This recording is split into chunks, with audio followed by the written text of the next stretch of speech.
कि हम लोग इंसान हैं और हम कमजोरी का पुतला है। हमारी जो हिस्ट्री है, हमारी जो तारीख है, वो इतनी ही है कि हम पानी की एक बूंद से पैदा हुए। हमारी तारीख इतनी ही कमजोर है कि हम मिट्टी का पुतला थे, उस पुतले में जान डाली गई और फिर उसको पानी की एक बूंद बनाकर बाप की रीढ़ की हड्डी में सेव किया गया और उसी पानी के कतरे को मां के सीने की हड्डी में रखा गया और वह दोनों कतरे निकलकर एक जगह जमा होते हैं।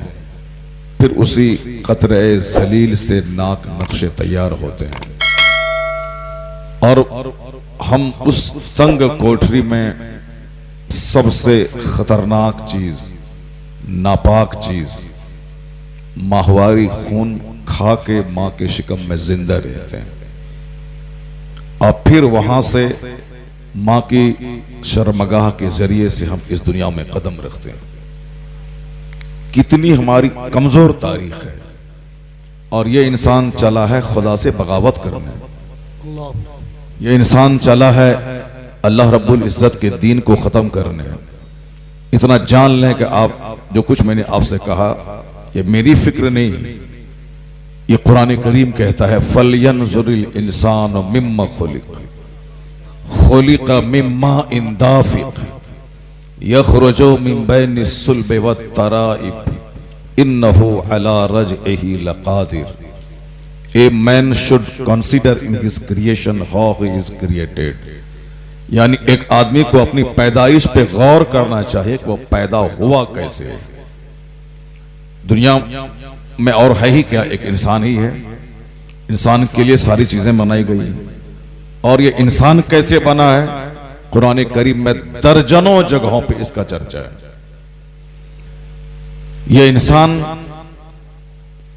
के लिए ही कुरान नाजिल हुआ है, इंसान के लिए ही ये आसमान बना है, इंसान के लिए ही जमीन बनी है, इंसान के लिए ही ये सीजनल फ्रूट्स हैं, ये मां की छाती का दूध हमारे ही लिए है, ये गाय और भैंस के थनों का दूध भी मेरे लिए है, ये परिंदों का गोश्त भी मेरे लिए है, ये दरिया की मछलियां भी हमारे लिए हैं, जमीन से उगने वाली सारी फसलें भी हमारे लिए, ये सारी नेमतें बिल्कुल काउंटलेस ब्लेसिंग्स, यानी इतनी नेमतें हैं कि बंदा उसको गिन नहीं पाए। बेशुमार नेमतें अल्लाह की, आंख, जबान, हाथ, पांव, सारा जिस्म, ये करोड़ों फंक्शन। सिर्फ एक रग थोड़ी सी दब जाती है तो बंदे का ब्रेन हेमरेज कर जाता है, बंदा सांस नहीं ले पाता। अगर लंग्स में थोड़ी सी खराबी हो तो ऑक्सीजन के बगैर जिंदा नहीं रह सकता, मसनूई ऑक्सीजन, फिर वही तड़प तड़प के जान दे देता है। ये सारी नेमतें सर से लेके पांव तक। एक आदमी के पास आंख नहीं है, वह सोचता होगा कि काश किराए के घर में मैं रहता मगर वो आंख रहती ताकि मैं दुनिया को देख सकता, अपनी बीवी और अपने बच्चों के चेहरे को मैं देख पाता कि मेरी बीवी कैसी है, मेरे बच्चे कैसे हैं। और वही आंखें हमारे पास हैं, उस आंख की हमारे नजदीक कोई अहमियत नहीं है, चूंकि वो नेमत मौजूद है। जब नेमत छिन जाती है तब उस नेमत की कदर का एहसास होता है। एक गूंगा आदमी बोल नहीं सकता, उसके सामने आप जबान कैंची की तरह चलाते हैं। अब आप समझ जाएं कि कितनी बड़ी नेमतें अल्लाह ने आपको अता की।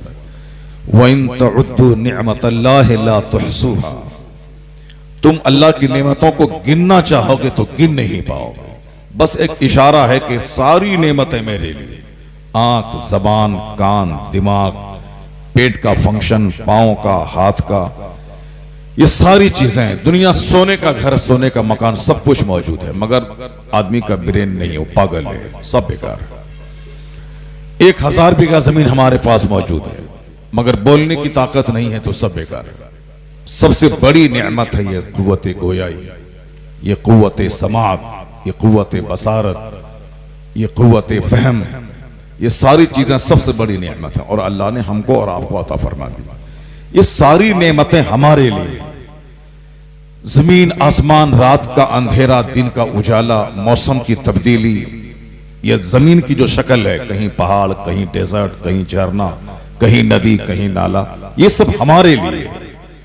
कहीं आम, कहीं सेब, कहीं संतरा, कहीं अखरोट, ये सारी नेमतें हमारे लिए है कि तुम खूब जी भर के आम खाओ, लीची खाओ, सब खाओ। जरूरत पड़े कभी दूध खाओ, कभी गोश्त खाओ, कभी मछली खाओ।